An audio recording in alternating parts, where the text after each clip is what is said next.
에너지 소비를 할 수 있고 사회화를 할 수 있다. 그리고 조금 더불어서 내가 내 삶에 조금 더 집중을 할 수가 있다. 이런 것들이 장점이 있으니 보내는 것들을 고려해 보시는 거는 되게 좋습니다. 네, 안녕하세요. 마이코입니다. 오늘은 유치원에 대한 이야기를 좀 해보려고 합니다. 유치원이 동네에서 엄청 많아지고 있고 유치원을 보내시는 분들도 상당히 많은 것 같아요.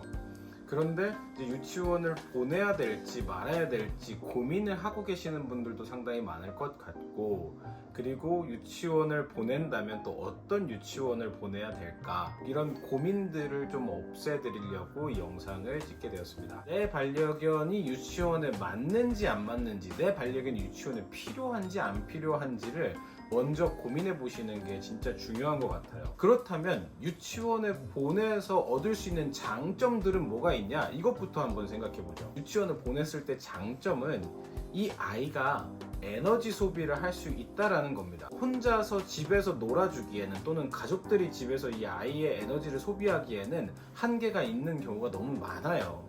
얘네들이 가지고 있는 에너지를 우리가 육체적으로만 풀어줬을 때는 정말 운동선수분들도 많이 힘들 거예요. 아마 7, 8개월짜리 아이들이, 1살 미만의 아이들을 육체적으로만 풀어줘야 된다라고 하면 손흥민 선수도 힘들 수도 있겠다라는 생각도 가끔 해요. 이제 유치원에 가게 되면 에너지를 아주 효율적으로 소비를 할 수가 있어요. 좀 성격이 맞는 친구, 놀이 스타일이 맞는 친구들하고 계속 놀다 보면 서로가 서로의 에너지를 빼주면서 너무 즐거운 시간들을 보내다 보니 내가 해주지 못하는 부분들을, 내가 소비시켜주지 못하는 에너지를 유치원 가서 소비를 할 수가 있는 거죠. 그리고 또 한 가지는 이 아이들의 사회화가 이루어지는 거는 맞습니다. 근데 그 사회화라고 하는 것들도 여러 가지로 나눠져 있거든요. 내 반려견이 다른 사람과의 관계를 형성할 때 어떻게 하는지 배우는 사회화가 있고, 내 반려견이 살아가는 그 환경 속에서 만나는 자극들을 받아들이는 연습을 하는 게 있어요.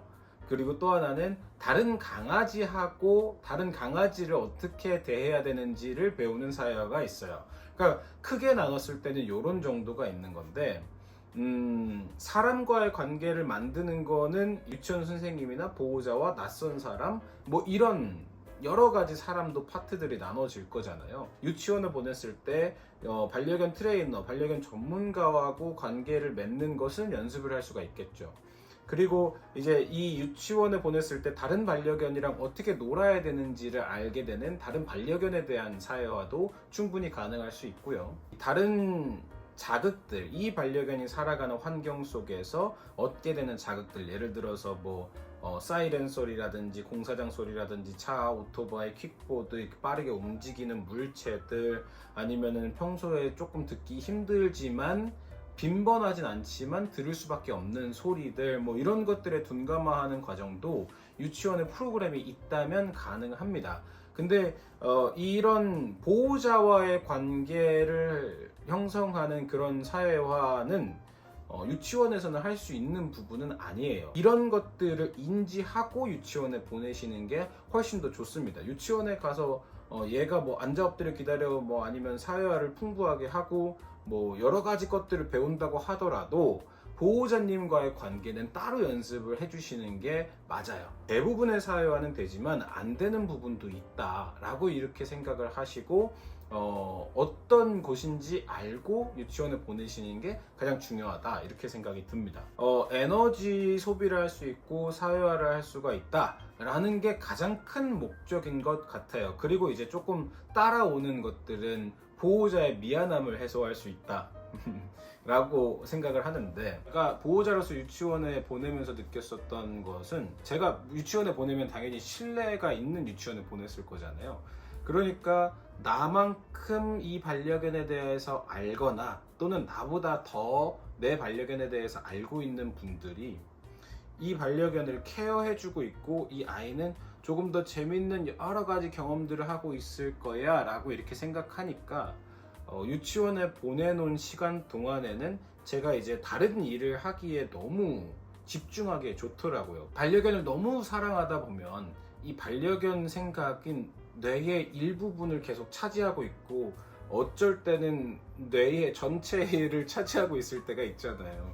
근데 이 차지하는 비중이 줄어들다 보니까 보호자님의 삶의 질도 상당히 올라간다 라는 생각도 들더라고요. 유치원이라는 곳은 상당히 장점이 있는 서비스고 꼭 필요한 서비스라고 저는 생각을 해요. 반면에 유치원의 단점 뭐 그렇게 딱히 콕 집을 만한 것이 없는데, 그럼에도 불구하고 내가 등하원 시키기가 조금 귀찮을 때가 있다?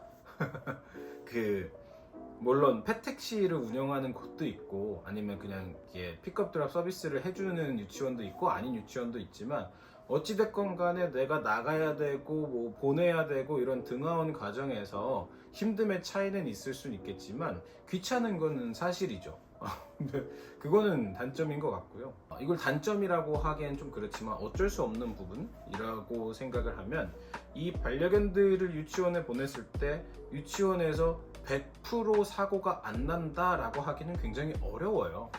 작은 생채기 같은 것들은 날 수가 있어요. 친구들끼리 놀다가 스크래치가 나기도 하고, 또는 뭐 이제 발이 접질리는 경우들도 있겠죠. 뭐 아이들이 태권도장 가가지고 다치고 이런 것들도 당연히 있잖아요. 제 옛날에 검도할 때는 막 팔 맞아갖고 팔에 멍들고 발 삐고 이런 것들 되게 많았었고, 수영할 때 되면은 막 허리 아프고 막 이런 것들도 있었고, 농구하다가 축구하다가 다쳐갖고 그런 부상의 위험은 있을 수 있다. 어쩔 수 없는 거 같아요. 이런 뭐 에너지 소비를 할 수 있고 사회화를 할 수 있다. 그리고 조금 더불어서 내가 내 삶에 조금 더 집중을 할 수가 있다. 이런 것들이 장점이 있으니 보내는 것들을 고려해 보시는 거는 되게 좋습니다.